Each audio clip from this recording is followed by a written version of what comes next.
You haven't did nothing. He haven't did nothing too. Yeah, she asked him what's corporate number. Because the only thing I asked him was for corporate number. That's the only thing she asked him. I was going to go over there and get the card from them. I heard the F-bomb and everything else. No, because Goldie was sitting here talking crazy to me. No, but that's not what you're going to do to me. You're not going to grab on me like that, no. Come on, Kiki, let's just go outside. Please talk to you separately. Because he just come here and just grabbed on me like for no reason. I would say I was doing. Yes, he would have. All she did was ask him what's their number. Why is y'all pushing her? She not doing nothing. Like, what are y'all doing? No, y'all doing nothing. Y'all ain't really doing stuff to me. What are you doing? Man, I'm about to break your arm. That's what I'm about to do. You about to break her arm? Go ahead and quit resisting. Like, what are y'all doing? No, I'm not. Y'all got her titties out and everything. One part out. Right now you can put No, I'm understanding. Trying to understand what's going on. She not, y'all ain't even talking about why she being on the rail. Y'all not even telling me what I'm doing. Like, why you talking? Kiki, just turn over. Kiki, turn over. Pull your head around. Roll on your stomach. What am I doing wrong? What did I do wrong? Y'all haven't told me anything that I did wrong. Roll over on your stomach. Y'all haven't told me anything that I Kiki, did wrong. y'all got her head behind her back. Right. I don't have anything.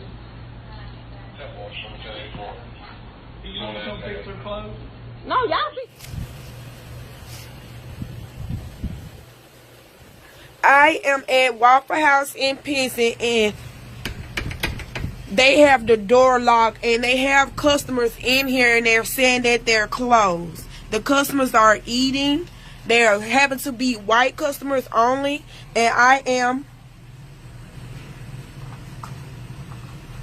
an African American, and they want, but he's in there cooking, but they're closed.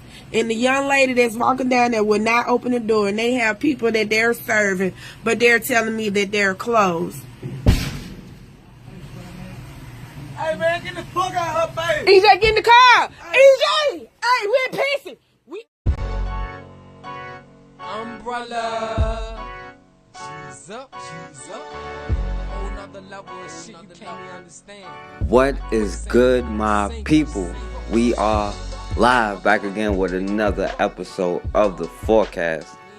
So, out in California, a brother by the name of Diante Yarber was shot at least 10 times by Barstow police in a Walmart parking lot while he was waiting in his car. So let's see what made the police shoot that many times in a crowded Walmart parking lot at 10 o'clock in the morning.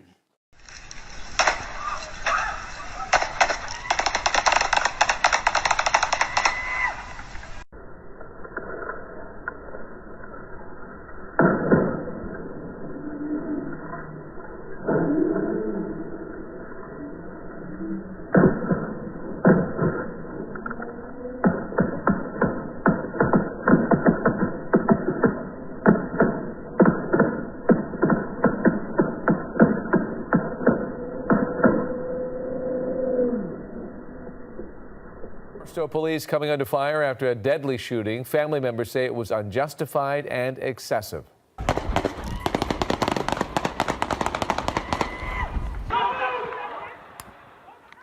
And cell phone video shows the car driven by Diante Yarber in the parking lot of a Walmart nearly hitting a police officer. Barstow police say officers opened fire after Yarber failed to stop and rammed the two police cars. Today, attorneys and civil rights advocates released new information from the autopsy and say the shooting was not necessary. After they shot Diante at least 10 times, they left him in the car, struggling, breathing, hoping he can still be here.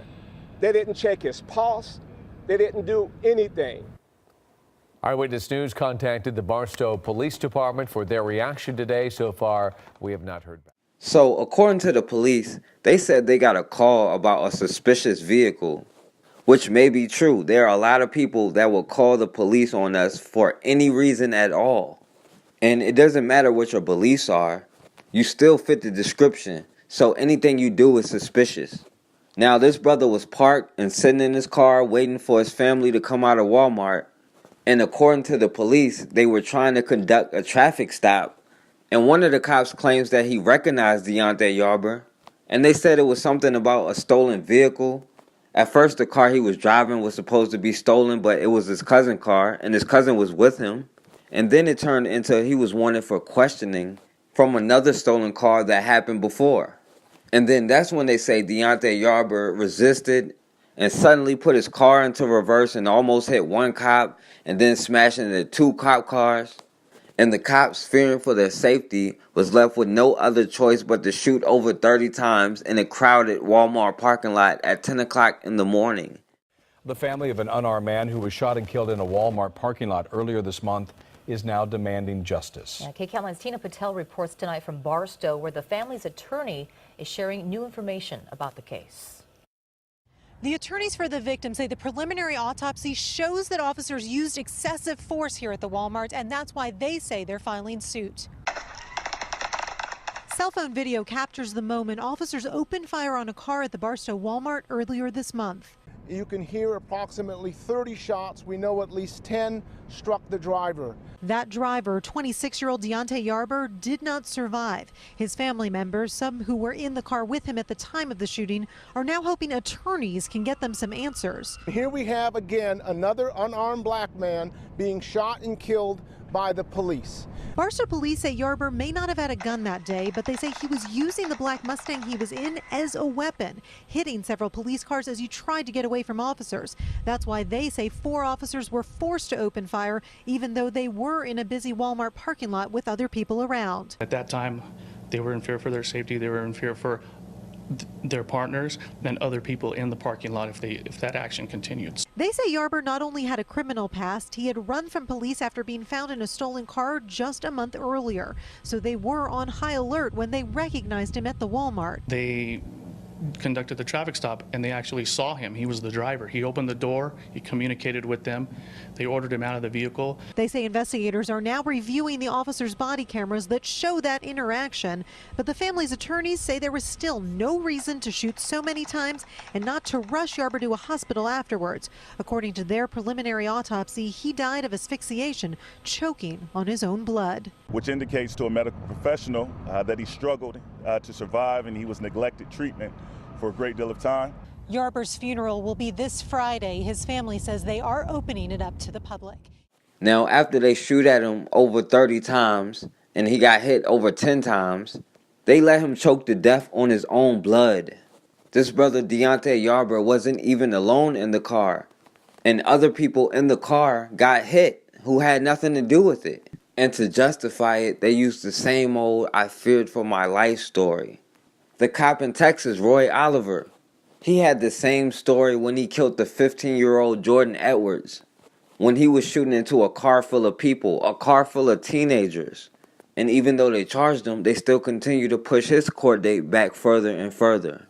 And in this case, the cops did have on body cameras, but they won't release the body camera footage.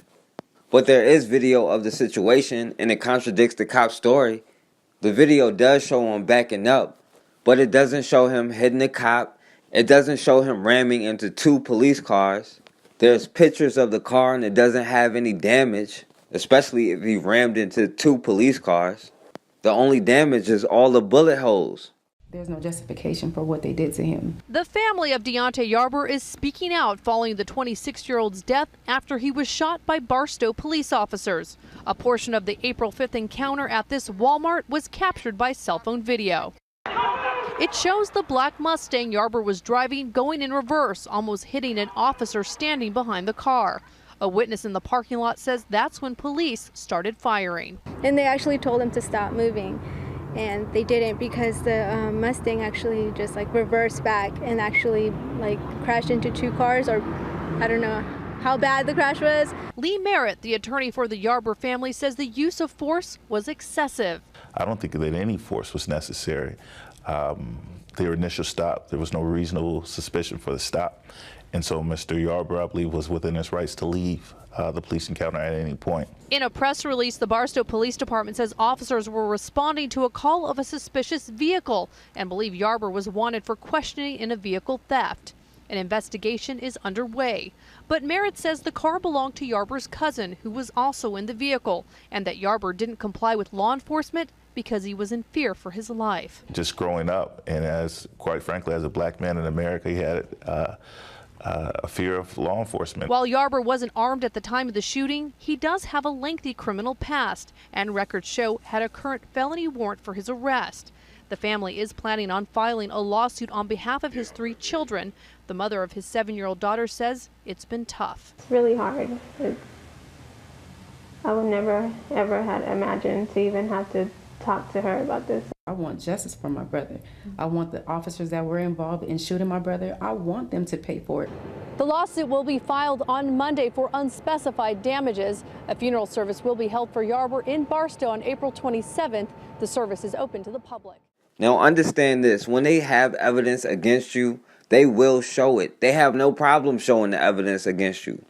But when there's no evidence, they just won't say anything. They'll just let people debate about that part.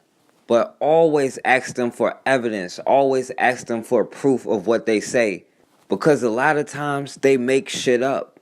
And whenever you start talking about proof and evidence, that's when they start talking about, well, this person had a criminal past. They're trying to use this brother Diante Yarber's past against him. And they want to bring it up to justify his murder. But the cop who shot him, Officer Jimmie Alfred Walker, they don't want to bring up his past. They're not going to mention his criminal record. In 2010, this cop, Officer Jimmie Alfred Walker, was arrested on a hate crime and battery charges.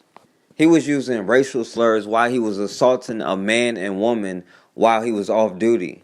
And it's hard to tell when they're off duty or on duty in plain clothes. But for his hate crime and battery charges, he was released on a $50,000 bail, and eventually they let him plead guilty to a lesser crime. So now the fact he committed a hate crime doesn't have to go on his record, and he doesn't count towards those crime percentages they like to use, especially when they're talking about what about black on black crime. But the fact that he pleaded guilty to a lesser crime helped him get his job back, and not only that, he was paid a settlement. Now, I've never seen anyone plead guilty of a crime and get paid a settlement. But they let Officer Jimmie Alfred Walker go right back onto the streets, no problem. And then in this case, he told Diante Yarber, "Nigga, we're gonna kill you." But the police, of course, was still out there caping for him and justifying this murder. Even though he broke policy. The police policy clearly says you're not supposed to fire at a moving vehicle. Especially when there's other people in the vehicle. But they have a code, and their code overrides any policies, any laws, the Constitution, whatever. They understand the importance of being on code. And we can't even get on code on simple things. And until we can start getting on code and doing what we have to do, then this will continue to happen because they have built a system to protect themselves. It not only allows them to harm us, they have been benefiting from it for hundreds of years. We have no other choice but to get on code, to build systems to protect ourselves, to build systems to protect our children. Because at the end of the day, we are all we got. These passengers feared for their own lives during the incident. They disagree with what police have said about the deadly shooting, a shooting they say was not justified. Basically, I know he's dead because I hear him take his last breath. Wesley Yarber, one of 3 passengers in a car driven by his cousin, describes the tense moments after police opened fire on the vehicle, killing 26-year-old Diante Yarber. The shooting in the parking lot of a Barstow Walmart recorded on a cell phone.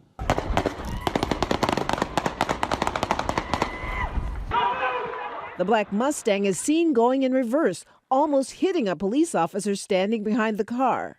At the process of him going backwards, I just hear gunshots. At that point, I just felt I should be ducking, and I ducked, and bullets kept coming. Barstow police say the April 5th shooting happened after the 26-year-old backed into a police car, accelerated toward the officers, and then hit another police vehicle. His passengers say that's not what happened. Diante did not ram no police cars. Mariama Safoya was wounded when the officers fired several shots at the car. They shoot at him so many times that he just loses control of the car, I guess, and the car's still rolling, and we finally get to a stop because we hit the car. We come to a stop.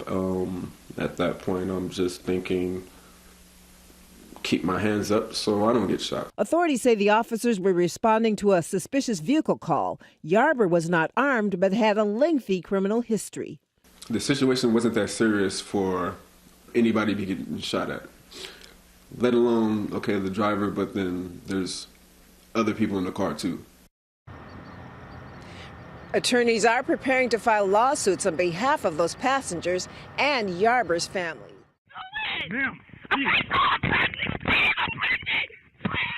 How did dropping off children at school suddenly escalate to this?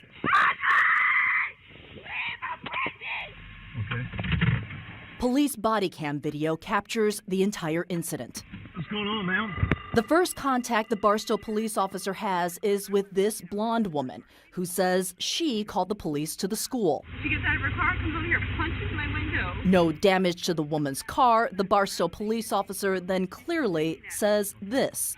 I don't see right now, I don't see a crime that has been committed. If there was damages, I would give you the opportunity to place her under citizen's arrest if you wanted to. I don't see any crime. The officer walks over to the other woman, Michelle Cooks, who had just dropped off her second-grade daughter at school. She's upset after the confrontation with the other woman. She was honking and honking, so I'm like, roll my window and see what she wants. She was like, you cannot park right, you cannot drive right here. This is a one-lane thing. The officer then asks for Cook's name. Okay, what is your name, ma'am? I'm not giving you my name. Cooks gets on the phone to call her boyfriend. Ma'am, I'm going to give you 2 minutes. He gives her about 20 seconds. Don't touch me. Don't touch me. Ma'am, please. Do not touch me. Do not. I'm pregnant. Do not touch me. Cooks is 8 months pregnant and never stops screaming. What are you doing? Stop! Let my arm go. She is arrested. In your opinion, how did the officers treat you? Like an animal, like a monster. This is Michelle Cooks today. Cooks says police charged her with resisting arrest, but a judge dismissed the charges. She gave birth to her daughter, Olive, 2 months after the arrest. She was healthy at birth. Her mother, though, remains traumatized. You just looked at me and said, oh, she must be this way, and I'm not that way. You make me feel that I'm a way that I'm not, and I work so hard to provide for my family. This is not an issue that I wanted. Is this a window into the national discourse of police conduct? I think so. This is how it is every day for some of us in the Black community. This is how it is. And the only difference is the technology that records it and the internet that projects it. And Kyung Lok joins us now. What are police telling you? Well, police are saying that they have opened up an internal investigation now that they are aware of this body cam video. We did get a fuller statement, though, from the city of Barstow, and it reads as follows. It is apparent that Ms. Cooks actively resisted arrest. The Barstow Police Department continues to be proactive in training its officers to assess and handle interactions with emotionally charged individuals. This incident is in no way racially motivated. Certainly, Ms. Cooks disagrees. And what issues again? Stop recording. In the state of Washington, I can record anything I want to. I'm done. So why can't I come here? Sir, I'm asking you. So I haven't cursed anyone. I buy food here every day. Why can't I come into your store?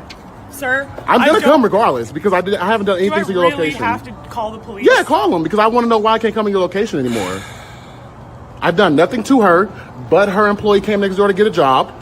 And I gave her a job because she was crying because she has 4 kids. Okay. I come over here every day and spend money with your location. You're telling me different things than what she's telling because she's me? lying. Because as an an area, you're supposed to do investigating before you say a paying customer that spends money in your location every day can't come back to your location. Okay, I'm sorry.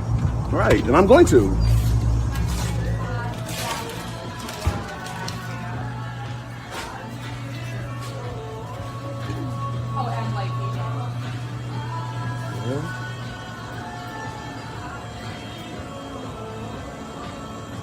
So I am at a Jersey Mike's in Tukwila, Washington, and I'm being refused service because she said that she's uncomfortable, the manager here, and I've done nothing but come in here and pay every day.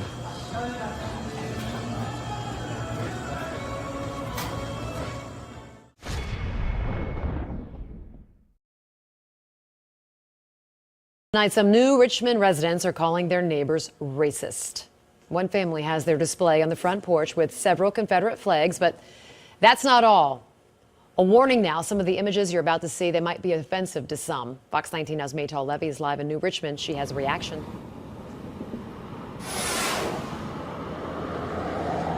Just down the road here on Ohio State Route 132, one home is getting lots of attention. One viewer reached out to me directly, calling that display disturbing and racist. Tonight I spoke to the family who put that display up. You decide, racist or not.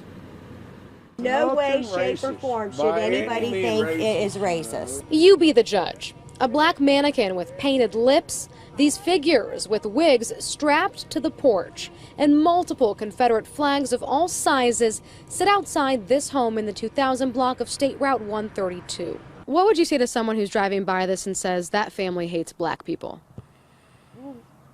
I would say, everybody hates everybody, It just depends on what you hate, what you like. Louis Jones Jr. lives here with his father.